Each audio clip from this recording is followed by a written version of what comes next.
እችኛው የምታዩት ቦታ የለምቡዳ ተራራ ናት ማለት እና አባጎሌ ከዚያም ሌሎችም ክርስቲያኖች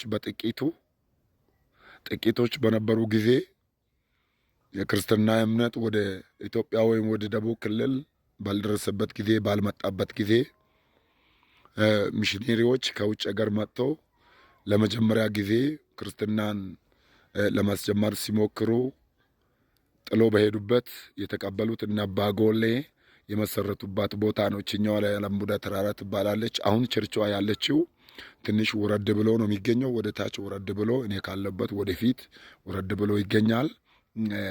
አሁን ደግሞ እዚህ ጋር አንዳንድ መታሰቢያዎች አሉ። እዛ ጋር ጫፏ ላይ የምታዩት መስቀል የምትመስል ነገር አለች። ደግሞ በዛ በኩል የሚጸልዩ ሰዎች መጥተው የሚያርፉባት ነው። ከጸልዩበት በኋላ ይሄ ደግሞ ጫካ ነው የሚሆነው፣ ደን ነው። እዛ ውስጥ ነው ብዙ የሚጸልዩ ሰዎች የሚጸልዩ። ዛሬም ደግሞ እኔ በመንፈስ ቅዱስ ምሪት ወዲህ መጥቼ ነው እየጸለይኩ ያለሁት።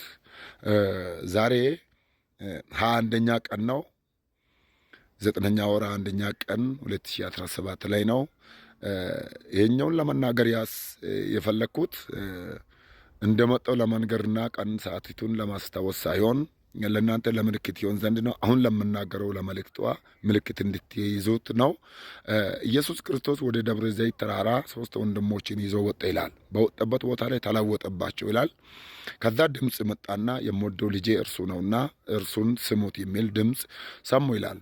በዛም ጴጥሮስ ብድግ ብሎ እንዲህ አለ ይላል። ለመሄድ ሲነሱ እንዲህ አለ፣ ኢየሱስ ሆይ እዚህ ጋር ለኤልያስ አንድ፣ ለአንተ አንድ፣ ለሙሴ አንድ ዳስ እንስራ አለ።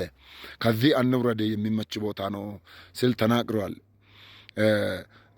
ደስ ያለኝ ነገር ምንድን ነው? ከዚህ ተራራ አንውረድ አለ። ምክንያቱም በዚህ ቦታ ላይ እግዚአብሔር ክብር አለ አለ። መውረድ እስከሚሳናችሁ ድረስ የምትወጡበት መልካም ተራራ አለ፣ ከፍተኛ ተራራ አለ። ይህ ማለት የእግዚአብሔር ክብር የሚገለጥበት ተራራ፣ ክርስቶስ ያለበት ተራራ። በኢየሱስ ክርስቶስም መውጣት ይሆንላችኋል።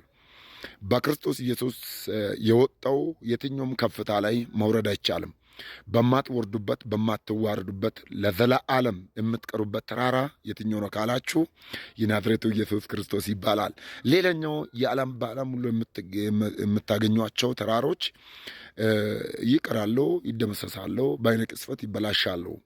መቼም ቢሆን ውርደት የሌለው ተራራ፣ ማይፈርስ ተራራ ኢየሱስ ይባላል። አንድ ነገር ግን በዚህ ውስጥ መናገር ይፈልጋለሁ። ከዚህ በኋላ ብዙ ሰዎች የሚመንጁበት ትልቅ ከፍታ ላይ መልካም ወደ ሆነ ተራራ ትወጣላችሁ። አትወርዱም። ላለመውረድ የምትወጡበት ተራራ አለ። ኤልያስ እንዲህ አለ፣ ውረድ አሉት መልእክተኞች፣ አልወርድም አለ። የወጣሁት በጌታ ነው አለ። በእናንተ ላይ እሳት ይውረድ አለ። እናንተን ከወጣችሁበት ተራራ ሊያወርዳችሁ የሚፈልገው እሳት እስከሚወርድ ድረስ የእግዚአብሔር እጅ እስከሚገለጥ ድረስ የምትወጡበት ተራራ አለ። 2017 9ኛ ወር ላይ ነው አለ ነው። 21ኛ ቀን ነው። መልእክቴን እችኛውን ያዙት። ሳታሳልፉ እናንተ ጋር ይህ ቪዲዮ ከደረሰ ለ50 ሰዎች ሼር አድርጉ። ከዛ ኮፕሊንግ አድርጉ። ስክሪኗን ጫና አድርጋችሁ ሴንድ የሚለው ሲመጣ ለሁሉም ሰው እንደዛ አድርጉ። አንድ ሰው ለ50 ሰው ሼር ቢያደርግ ዘንድሮ ይሄ አመት ሳይዘጋ ጠላትም ደጋፊም ወገንም የሚጠላም የሚወድም በሚያይበት በአደገኛ ተራራ ላይ መውጣት ይሆንለታል።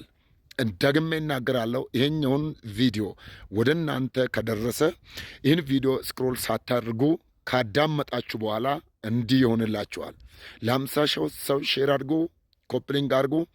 እናም ስክሪን ጫና አድርጋችሁ ለብዙ ሰዎች ሴንድ አድርጉ እስከ መጨረሻ። ሕያው ጌታ ምስክሬ ነው። አመቷ አይዘጋም። የሆነ ከፍታ ላይ እግራችሁ ይወጣል። አሜን ብላችሁ ተቀበሉ።